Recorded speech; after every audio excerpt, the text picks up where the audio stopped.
Hello, W130 students. My name is Erin Kelly. I'm a lecturer here at IUSB, and today I'm here to give you a short presentation on a section of the handbook, this book, that all first-year writing students should have. I'm going to go over the section that begins on page 25, Working with Quotations, a three-step process.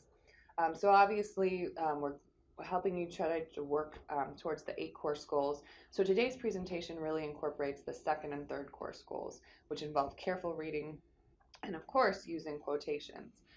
So we're just going to walk you through some steps for that. This podcast is basically intended to sort of supplement the information we give you in the handbook and give you an alternate way to think about it. Okay, so let's launch right in here.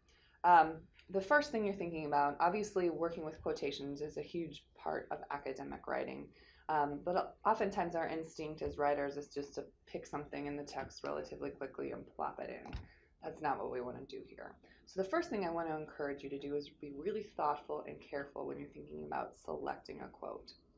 So you want to make sure the first thing is that you understand the quote and the passages that surround the quote. This is vital because one of the quickest ways you can derail your essay and make it less successful and less meaningful is to misconstrue or misinterpret what the author is saying. So you want to make sure that you're really confident you understand the quote, you understand what's going on around the quote. If there's any sort of gray area, you want to carefully examine the language in the quote, get out your dictionary or your dictionary app, and look up any unfamiliar words or ideas. So you feel really good that you understand the quote and everything going on around the quote. Then, once you're confident you know what the quote means and that you're not going to misinterpret what the author's intended meaning, then you're going to think about your arguments. What are you trying to argue in your paper? And does this quote actually work to support your argument in some way? So why is this important to your paper? That's the next thing you're asking yourself. Some more tangible ways to think about selecting quotes are as follows. So you know you can feel pretty confident you've got a good quote, a meaningful quote if the quote defines a key term. Likely your teacher's already talked to you about what a key term is, what it looks like. But basically key terms are like themes, big, complex ideas in an essay that the author really wants you to understand. That's why the key terms usually come back over and over again.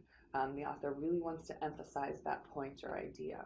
And usually the author goes to great lengths to define key terms so you understand that term or idea the way he or she wants you to. And again, it's used to convey sort of the main idea in the essay or the excerpt you've read. So key terms, you know you've got a pretty good quote. If it defines a key term, you can look for those areas in the text where the author's defining terms. Those are pretty good areas to sort of make sure you're analyzing pretty carefully, see if you can find a good quote there.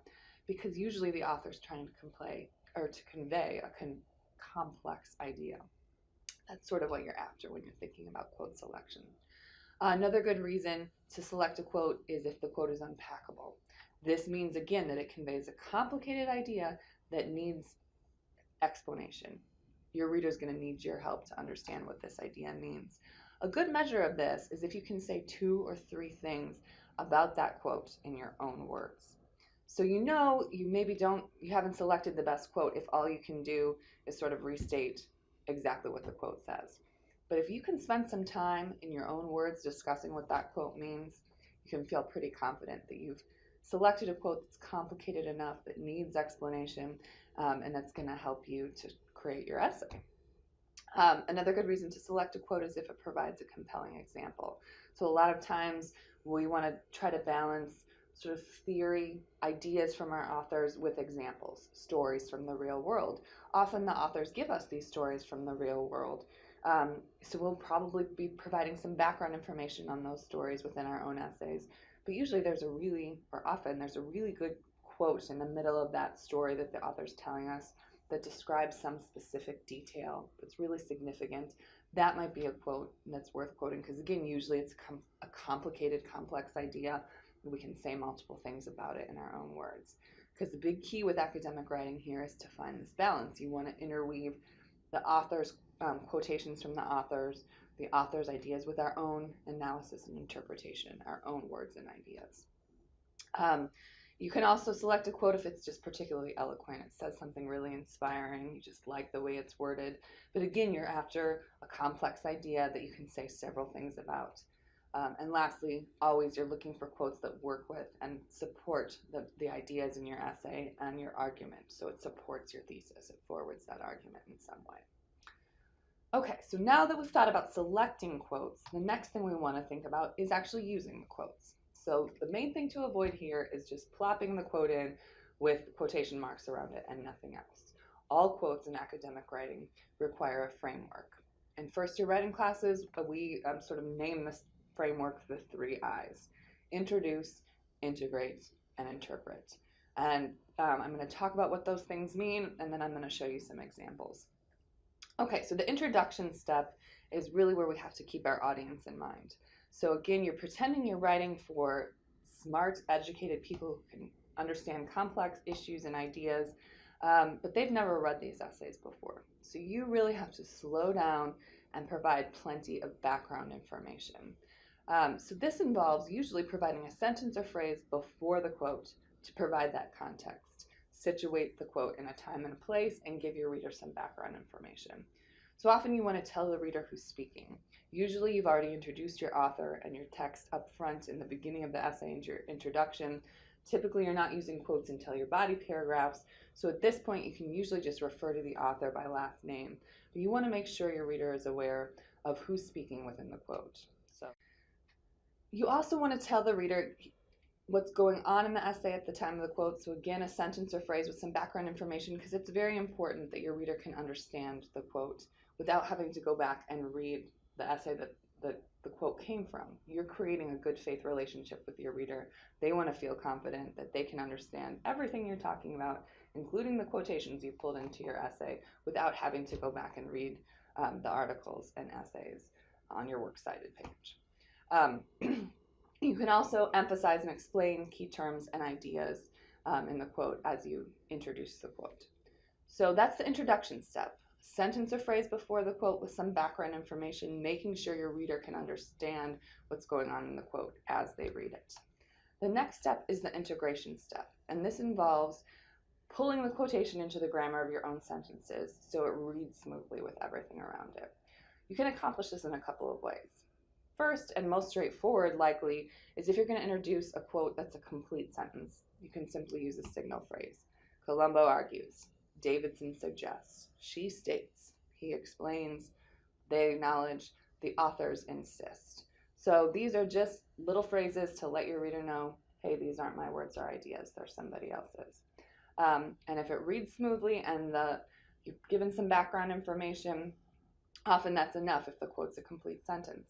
Sometimes you want to change the wording in the quote a little bit. So obviously one of the keys with quotations is anytime you put quotation marks around a sentence or phrase, you're telling your reader this is word for word from another text.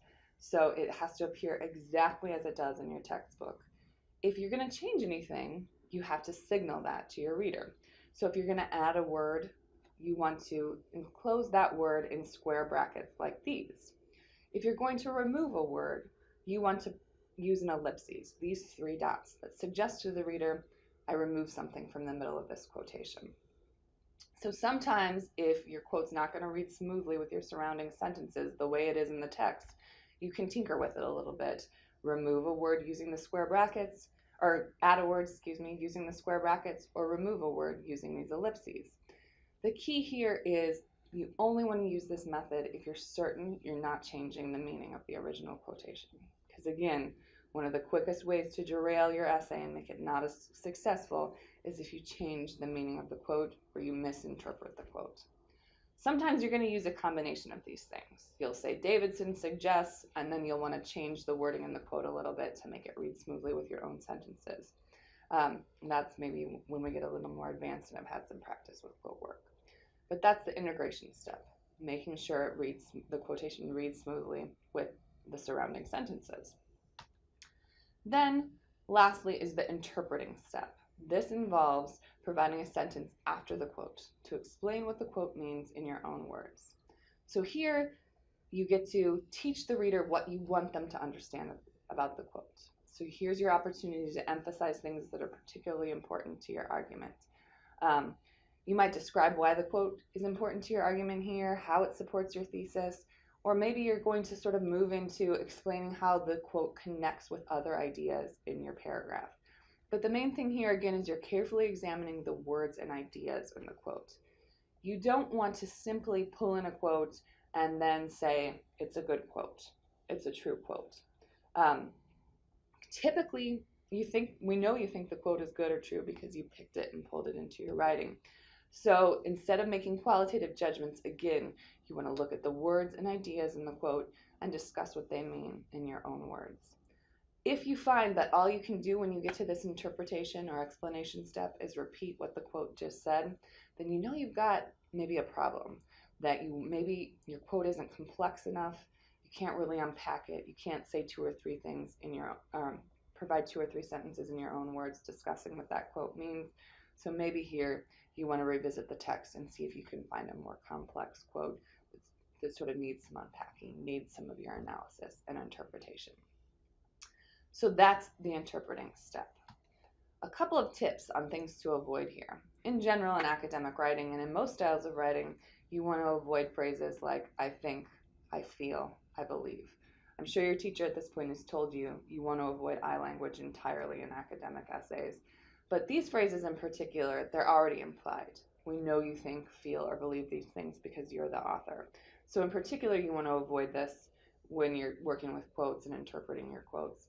But this is a good rule to just sort of put in the back of your mind and keep there as you're writing academic essays in general.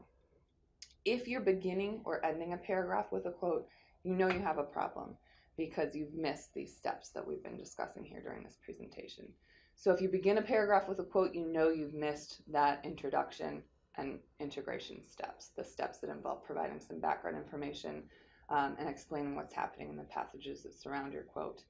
If you're ending a paragraph with a quote, you know you've got a problem because you've missed the interpretation or explanation step.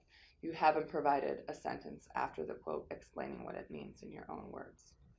Another thing to avoid is any quote that's longer than 4 typed lines.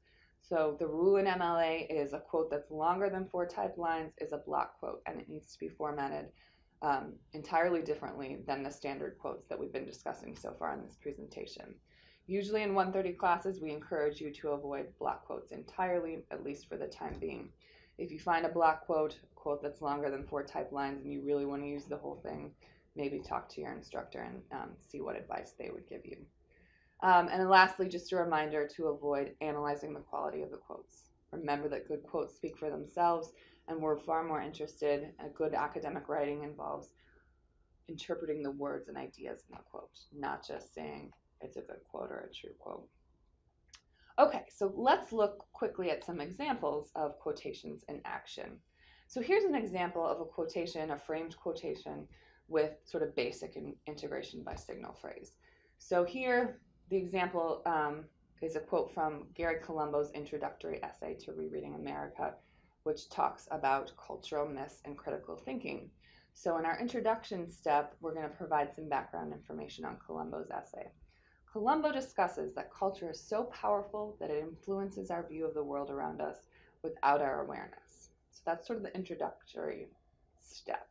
We're going to give some background information, and here we've got a full sentence. Then the integration looks pretty simple. He states, so here we're talking about Colombo. He states, we accept ways of looking at the world, ways of thinking and being that might best be characterized as cultural frames of reference or cultural myths. So we know we've got a pretty good quote here because he's giving us the definition of a key term. He actually describes what cultural myths mean in great detail, but this is part of his definition. Cultural myths are ways of looking at the world, ways of thinking and being that might best be characterized as cultural frames of reference. So we're going to look at the words and ideas in this quote, and we're going to do the last I here. We're going to interpret. In other words, Colombo defines cultural myths as powerful frames that influence our thinking and behavior. So again, we want to look at some of the words and ideas here and pull them down maybe into our explanation. Frames that influence our thinking, these cultural frames that Colombo's talking about. And then maybe we could begin discussing how Colombo's idea about cultural myths and cultural frames connects to an idea from another author. And we've already got the work of our body paragraph underway. Here's a second example. And this one, we sort of tinkered with the wording in the quotation and used a different kind of integration.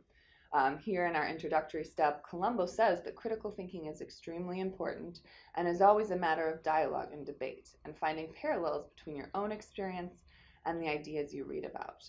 So here we've got an ellipses to suggest we've pulled some words out of the middle of this quotation, and we added the word and. I've got the ellipses in brackets here to suggest that I added the ellipses. They were not part of the original text. So now we want to try to do our last steps, the interpretation step. In other words, we should not just passively absorb information, but discuss the relevance and usefulness of the ideas we encounter and compare them with real-world experiences. So again, we're looking at the words and ideas in Colombo's quotation, and we're interpreting them in our own way. So Colombo's talking about finding parallels between our experiences and the ideas that we read about. So here we're going to interpret this as discussing the relevance and usefulness of ideas we encounter and comparing them with the real world, which is a large part of what you're going to do in your first year writing class.